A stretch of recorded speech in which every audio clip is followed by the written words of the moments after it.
ಈಗ ವಿಧಾನಸೌಧ ಅತ್ಯಂತ ಸೌಂದರ್ಯದ ಒಂದು ಮತ್ತು ನಮ್ಮ ಸಂವಿಧಾನ ಮತ್ತು ಪ್ರಜಾಪ್ರಭುತ್ವದ ಸೌಂದರ್ಯವನ್ನು ಬಿಂಬಿಸುವಂತ ಒಂದು ಕಟ್ಟಡವಾಗಿದೆ. ಕರ್ನಾಟಕದ ವಿಧಾನಸೌಧ ರಾಜ್ಯ, ರಾಷ್ಟ್ರ, ಅಂತಾರಾಷ್ಟ್ರೀಯ ಮಟ್ಟದಲ್ಲಿ ಅದರದಾದ ಒಂದು ವಿಶೇಷವಾದ ಗೌರವವಿದೆ. ವಿಧಾನಸೌಧ ಹೊರಗೆ ನಮ್ಗೆ ಎಷ್ಟು ಚೆನ್ನಾಗಿ ಕಾಣ್ತೇವ, ಅದರ ಒಳಗಡೆ ಕೂಡ ಒಳಾಂಗಣ ಕೂಡ ಅಷ್ಟೇ ಚೆನ್ನಾಗಿರ್ಬೇಕಂತೇಳಿ ನಮ್ಮೆಲ್ಲ ದೊಡ್ಡ ಕನಸು. ಅದಕ್ಕಾಗಿ ಬಹುಶಃ ಇವತ್ತು ಕೆಲವೊಂದು ಬದಲಾವಣೆಗಳು ಬಹಳಷ್ಟು ಆಗಬೇಕು. ಈಗ ಮೊದಲ ಹಂತದ ಒಂದು ಬದಲಾವಣೆ ಮಾಡಲಿಕ್ಕೆ ನಾವು ಪ್ರಯತ್ನ ಮಾಡಿದ್ದೇವೆ. ಅದಕ್ಕೆ ಅನುಗುಣವಾಗಿ ಇವತ್ತು ನಮಗೊಂದು ಸ್ವಚ್ಛತೆ, ಮತ್ತೊಂದು ಆಂಬಿಯನ್ಸ್, ಒಂದು ಬರುವಾಗ ಅಲ್ಲಿ ಖುಷಿ ಕೊಡುವಂಥ ಒಂದು ವಾತಾವರಣ, ಅದೇ ರೀತಿ ವಿಧಾನಸಭೆಯ ಸಭಾಂಗಣಕ್ಕೆ ಹೋಗುವಂಥ ಸಂದರ್ಭದಲ್ಲಿ ಆ ಗೇಟಿನ ಗ್ರಿಲ್ ಇತ್ತು. ಆ ಗ್ರಿಲ್ಲನ್ನು ನಾವು ತೆಗೆದು ಈಗ ಅದಕ್ಕೆ ರೋಸ್ವುಡ್ ಬೀಟಿ ಮರವಾದ ಆ ಒಂದು ಮಹಾದ್ವಾರವನ್ನು ನಾವು ಇವತ್ತು ನಿರ್ಮಾಣ ಮಾಡಿದ್ದೇವೆ. ಮತ್ತು ಒಳಾಂಗಣಕ್ಕೆ ಹೋಗುವ ಸಂದರ್ಭದಲ್ಲಿ ಈ ಹಿಂದೆ ಆ ಬದಿ ಎಲ್ಲ ಕೂಡ ಓಪನ್ ಇತ್ತು. ಮಳೆಗಾಲದಲ್ಲಿ ನೀರೆಲ್ಲ ಕೂಡ ಒಳಗೆ ಬರ್ತಾ ಇತ್ತು. ಅದಕ್ಕಾಗಿ ಬಹುಶಃ ಅದನ್ನು ಕೂಡ ನಾವು ಇವತ್ತು ಈ ಒಂದು ಕಟ್ಟಡದ ಸೌಂದರ್ಯ ಕಳೆದಂತೆ ಇವತ್ತು ಅದನ್ನು ಗ್ಲಾಸ್ ಮುಖಾಂತರ ಕವರ್ ಮಾಡಿ ಏನೊಂದು ಉತ್ತಮವಾದ ಸವಲತ್ತು ಬೇಕಾ ಆ ಸವಲತ್ತನ್ನು ಮೊದಲ ಹಂತದ ಕೆಲಸ ನಾವಿವತ್ತು ನಿರ್ವಹಿಸಿದ್ದೇವೆ. ನಾಳೆ ಮಾನ್ಯ ಮುಖ್ಯಮಂತ್ರಿಗಳು ಇದನ್ನು ಉದ್ಘಾಟಿಸಲಿಕ್ಕೆ ಇದ್ದಾರೆ. ಅದೇ ರೀತಿ ಸಭಾಂಗಣದ ಒಳಗಡೆ ಕೂಡ ಇವತ್ತು ಸಣ್ಣ ಪುಟ್ಟ ಬದಲಾವಣೆ ಮಾಡಿ ಸೌಂದರ್ಯ ಹೆಚ್ಚಿಸಿಕೊಳ್ಳಲಿಕ್ಕೆ ಏನೆಲ್ಲ ಕೆಲಸ ಬೇಕಾ ಮೊದಲ ಹಂತದ ಕೆಲಸ ನಾವು ಪ್ರಾರಂಭ ಮಾಡಿದ್ದು. ನನಗೆ ವಿಶ್ವಾಸ ಇದೆ, ಈ ಒಂದು ಸಣ್ಣ ಒಂದು ಬದಲಾವಣೆ ಭವಿಷ್ಯದ ದಿನಗಳಲ್ಲಿ ಇಡೀ ವಿಧಾನಸೌಧ ಸೌಂದರ್ಯೀಕರಣಕ್ಕೆ ದೊಡ್ಡ ಮಟ್ಟದೊಂದು ಮೊದಲ ಹೆಜ್ಜೆ ಇವತ್ತು ಆಗ್ತದೆ. ನಿಮ್ಮ ಈ ಪ್ರಯತ್ನಕ್ಕೆ, ಸಚಿವಾಲಯದ ಪ್ರಯತ್ನಕ್ಕೆ ಹಣಕಾಸು ಇಲಾಖೆ ಸಪೋರ್ಟ್ ಸಿಗ್ತಾ ಇದೆ? ಈಗ ಹಣಕಾಸು ಇಲಾಖೆಯವರಿಗೆ ಅವ್ರದ್ದೇ ಆದ ಒಂದು ಲೆಕ್ಕಾಚಾರ ಇರ್ತದೆ. ಪ್ರತಿಯೊಂದಕ್ಕೂ ಕೂಡ ಅವ್ರ ಒಂದು ಕ್ಲಾರಿಫಿಕೇಶನ್ ಅವರಿಗೆ ಬೇಕಾಗ್ತದೆ. ಅದಕ್ಕೆ ನಾವು ಬಹುಶಃ ಇವತ್ತು ಸಮಯದ ಕೊರತೆ ಇದ್ದ ಕಾರಣ ನಾವು ನಮ್ಮ ಸ್ಪೀಕರ್ ಕಚೇರಿಗೆ ಕೊಡುವಂಥ ಏನು ಅನುದಾನ ಇದೆಯಲ್ಲ ಅದನ್ನು ಉಳಿತಾಯ ಮಾಡಿಕೊಂಡು ಪ್ರಥಮ ನಾವು ಈ ಕೆಲಸ ನಾವು ಇವತ್ತು ಪ್ರಾರಂಭ ಮಾಡಿದ್ದೇವೆ. ಪ್ರಾರಂಭ ಮಾಡಿ ಈಗ ಅದನ್ನು ಮತ್ತೆ ಹಣಕಾಸು ಇಲಾಖೆಯನ್ನು ಬರೀತೇವೆ. ಈ ಒಂದು ಕೆಲಸ ನೋಡಿಕೊಂಡು ಇದರ ಪ್ರಯೋಜನ ನೋಡಿಕೊಂಡು ಸರ್ಕಾರ ಮತ್ತು ಇಲಾಖೆ ಕೂಡ ಹಣಕಾಸು ಇಲಾಖೆ ಕೂಡ ಅದಕ್ಕೆ ಅನುದಾನ ಬಿಡುಗಡೆ ಮತ್ತು ವಿಶ್ವಾಸ ಇದೆ.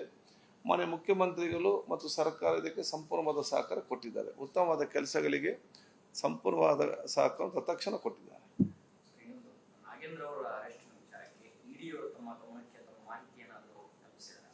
ಈಗ ಸಚಿವರ ಆ ಒಂದು ವಿಚಾರ ಸಂಬಂಧಪಟ್ಟಾಗ ಇಡಿ ಅವರು ಈ ಮೇಲ್ ಮುಖಾಂತರ ನಮಗೆ ಮಾಹಿತಿಯನ್ನು ಕೊಟ್ಟಿದ್ದಾರೆ.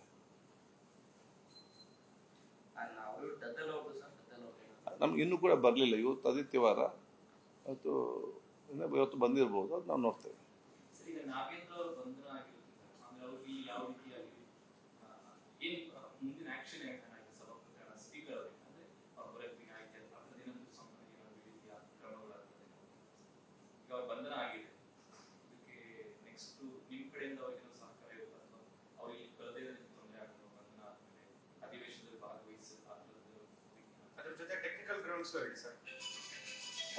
ಅದದ್ದು ನೋಡಿ, ಅದು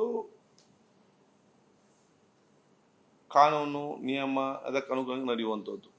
ಅಲ್ಲಿ ನಮಗೆ ನಾವಲ್ಲಿ ಇಂಟರ್ಫಿಯರ್ ಆದ ವಿಚಾರ ಕೂಡ ಇಲ್ಲ. ನಮ್ಮದು ಅಸೆಂಬ್ಲಿ ನಡೆಸುವಂಥ ಜವಾಬ್ದಾರಿ ನಮ್ಮದು. ಯಾರೆಲ್ಲ ಬರ್ತಾರೆ ಅವರನ್ನು ಸಮರ್ಪಕವಾಗಿ ಆ ಸದನದಲ್ಲಿ ಭಾಗವಹಿಸಕ್ಕೆ ಬೇಕಾದ ವಾತಾವರಣ ನಿರ್ಮಾಣ ಜವಾಬ್ದಾರಿ ನಂದು. ಆ ಕೆಲಸ ನಾವು ಮಾಡ್ತೇವೆ. ಸಾಮಾನ್ಯವಾಗಿ ಅದೊಂದು ಯಾವಾಗ ಒಂದು ಕನ್ಫ್ಯೂಷನ್ ಇರುತ್ತೆ. ಸೆಷನ್ ಹೌಸ್ ಅಲ್ಲಿ ಇರುವಾಗ ಫಸ್ಟ್ ಸ್ಪೀಕರ್ ಇಂಟಿಮೇಷನ್ ಕೊಡಬೇಕು ಅಂತ, ಈಗ ಅದು ಯಾವ ತರ ಕನ್ಸಿಡರ್ ಆಗಿದೆ ಅಂತ? ಈಗ ನೋಡಿ, ಈಗ ಹೌಸ್ ಅಲ್ಲಿ ಸೆಷನ್ ಸ್ಟಾರ್ಟ್ ಆಗಲಿಲ್ಲ. ನೀವು ಕಾಲ್ ಮಾಡಿದ್ದೀರಾ? ಸರ್ಕಾರ ಸೆಷನ್ ಕರೆದಿದೆ. ಸೆಷನ್ ನಡೀತಾ ಇರಲಿಲ್ಲ. ಸೆಷನ್ ನಡೀತಾ ಇದ್ರೆ when the assembly is on ಆಗ ಮಾತ್ರ ಪರ್ಮಿಷನ್ ಬೇಕು ನಮಗೆ. ಅಸೆಂಬ್ಲಿ ನಡೀತಾ ಇರುವಾಗ ಸೆಷನ್ ಅಸೆಂಬ್ಲಿ ನಡೀತಾ ಇದ್ರೆ ಆವಾಗ ನಮಗೆ ಅವ್ರ ಪರ್ಮಿಷನ್ ತಗೊಳ್ಬೇಕಾಗ್ತದೆ. ಸಹಜವಾಗಿ ಈಗ ಅಕ್ರಮ ಕೇಳಿ ಬಂದ ನಂತರದಲ್ಲಿ ದದ್ದಲ್ ಅವರು ಅಧಿವೇಶನ ಸ್ಟಾರ್ಟ್ ಆದ್ಮೇಲೆ ನಮ್ಮನ್ನ ಅರೆಸ್ಟ್ ಮಾಡ್ಲಿಕ್ಕೆ ಆಗಲ್ಲ ಅನ್ನುವಂತ ಒಂದು ಕಾನ್ಫಿಡೆನ್ಸ್ ಅಲ್ಲಿ, ಅಂದ್ರೆ ಹೌಸ್ ಏನು ನಾಳೆಯಿಂದ ಸದನ ಶುರುವಾಗುತ್ತೆ, ಅದು ಶುರುವಾದ ನಂತರದಲ್ಲಿ ಅರೆಸ್ಟ್ ಮಾಡ್ಬೇಕಂದ್ರೆ ನಿಮ್ಮ ಅನುಮತಿ ತಗೊಂಡೇ ಅರೆಸ್ಟ್ ಮಾಡ್ಬೇಕು ಅನ್ನೋಂತ ನಿಯಮ ಇದೆ ಅನ್ನುವಂತ ಕಾರಣಕ್ಕಾಗಿ ಅವರು ಎಸ್ಕೇಪ್ ಆಗಿದ್ದಾರೆ, ಅಬ್ಸ್ಕೊಂಡ್ ಆಗಿದ್ದಾರೆ, ಸಿಗ್ತಾ ಇಲ್ಲ ಅನ್ನೋಂತ ಇದೆ ಸರ್. ಅದನ್ನ ತಾವ್ ಯಾವ ರೀತಿ ನೋಡ್ತೀರಾ? ನನಗೆ ಯಾವುದೇ ವಿಚಾರ ಗೊತ್ತಿಲ್ಲ ಇದಕ್ಕೆ. ನಾನೀಗ ಸಂವಿಧಾನಬದ್ಧವಾದ ಸ್ಥಾನದಲ್ಲಿ ಇದ್ದೇನೆ. ಸ್ಪೀಕರ್ ಪೋಸ್ಟ್ಗೆ ಸಂಬಂಧಪಟ್ಟಾಗೆ ಕೇಳುವಂಥ ಪ್ರಶ್ನೆಗಳು ಮಾತ್ರ ಕೇಳಿ. ಈ ಊಹಾಪೋಹಗಳನ್ನು ಕೇಳಿ ನಾನೇನು ಮಾಡಲಿಕ್ಕೆ ಸಾಧ್ಯ? ಅಲ್ಲ, ಅದು ಹಾಗೆ ಆಗ್ತದಂತೆ, ಹೀಗೆ ಆಗ್ತದಂತೆ, ಅಂತೆಗೆ ನಾನೇನು ಮಾಡ್ಲಿಕ್ಕೆ ಆಗ್ತದ?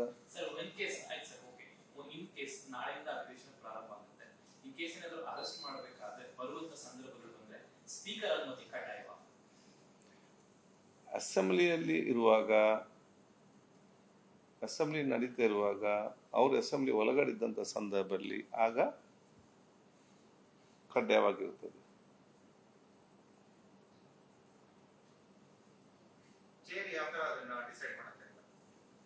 ನ್ಯಾಯಯುತವಾಗಿ ಡಿಸೈಡ್ ಮಾಡ್ತದೆ ಆನ್ ಜಸ್ಟಿಸ್. ನಮ್ಮ ಚೇರುವುದೇ ಸಂವಿಧಾನ ಮತ್ತು ಕಾನೂನನ್ನು ಕಾಪಾಡಲಿಕ್ಕೆ. ಸೊ ಸಂವಿಧಾನಕ್ಕೆ ಅನುಗುಣವಾಗಿ, ಕಾನೂನಿಗೆ ಅನುಗುಣವಾಗಿ ಚೇರ್ ವಿಲ್ ಡಿಸೈಡ್.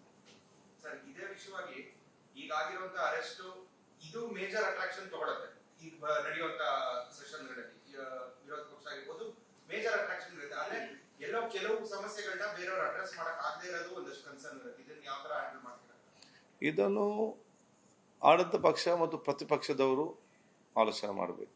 ಜನರಿಗೇನು ಬೇಕು, ಜನರ ಸಮಸ್ಯೆಯನ್ನು, ಮತ್ತು ಇರುವುದೇ 10 ದಿವಸ ಅಧಿವೇಶನ, ಇದನ್ನು ಹೇಗೆ ಜನರಿಗೆ ಬೇಕಾಗಿ ಮತ್ತು ರಾಜ್ಯದ ಅಭಿವೃದ್ಧಿಯ ದೃಷ್ಟಿಯಿಂದ ಮತ್ತು ನಮ್ಮ ರಾಜ್ಯದ ಕಟ್ಟಕಡೆ ಜನರ ಸಮಸ್ಯೆಗಳನ್ನು ಚರ್ಚಿಸಿ ಇದಕ್ಕೆ ಬೇಕಾಗ ಅವರಿಗೆ ಜನರಿಗೆ ಪ್ರಯೋಜನ ಆಗುವಂತಹ ಚರ್ಚೆಗಳು, ಅದರ ಯೋಜನೆಗಳು, ಆ ಬಿಲ್ಲುಗಳು, ಇದರ ಬಗ್ಗೆ ಜಾಸ್ತಿ ಆಸಕ್ತಿ ವಹಿಸಬೇಕು. ಅದು ಸರ್ಕಾರ ಮತ್ತು ಪ್ರತಿಪಕ್ಷ ಎಲ್ಲ ಸದಸ್ಯರ ಜವಾಬ್ದಾರಿ. ಮತ್ತು ಆ ಕ್ಷೇತ್ರ ಜನ ಸಮಸ್ಯೆಯನ್ನು ಈಗ ಮಾತ್ರ ಹೇಳಲಿಕ್ಕಾಗ್ತದೆ ಈ 10 ದಿವಸದಲ್ಲಿ. ಅದಕ್ಕೆ ಮೊದಲ ಆದ್ಯತೆಯನ್ನು ಇವತ್ತು ಎಲ್ಲರಿಗೂ ಶಾಸಕರು ಕೊಡಬೇಕಾಗ್ತದೆ ಹೇಳಲಿಕ್ಕೆ ಒಂದು ಬಯಸ್ತೇನೆ. ಅನುಕ್ಷಣದ ಸುದ್ದಿಗಳಿಗಾಗಿ ವಿಸ್ತಾರ ನ್ಯೂಸ್ ಯೂಟ್ಯೂಬ್ ಚಾನೆಲ್ ಸಬ್ಸ್ಕ್ರೈಬ್ ಮಾಡಿ. ಹೊಸ ಸುದ್ದಿಗಳ ನೋಟಿಫಿಕೇಶನ್ಗಾಗಿ ಬೆಲ್ ಐಕಾನ್ ಕ್ಲಿಕ್ ಮಾಡಿ. ಲೇಟೆಸ್ಟ್ ಅಪ್ಡೇಟ್ಸ್ಗಾಗಿ www.vistaranews.com ವೆಬ್ಸೈಟ್ಗೆ ವಿಸಿಟ್ ಮಾಡಿ. ಅಂಗೈಯಲ್ಲೇ ಜಗತ್ತಿನ ಸುದ್ದಿ ತಿಳಿಯಲು ವಿಸ್ತಾರ ನ್ಯೂಸ್ ಕನ್ನಡ ಆಪ್ ಡೌನ್ಲೋಡ್ ಮಾಡಿ.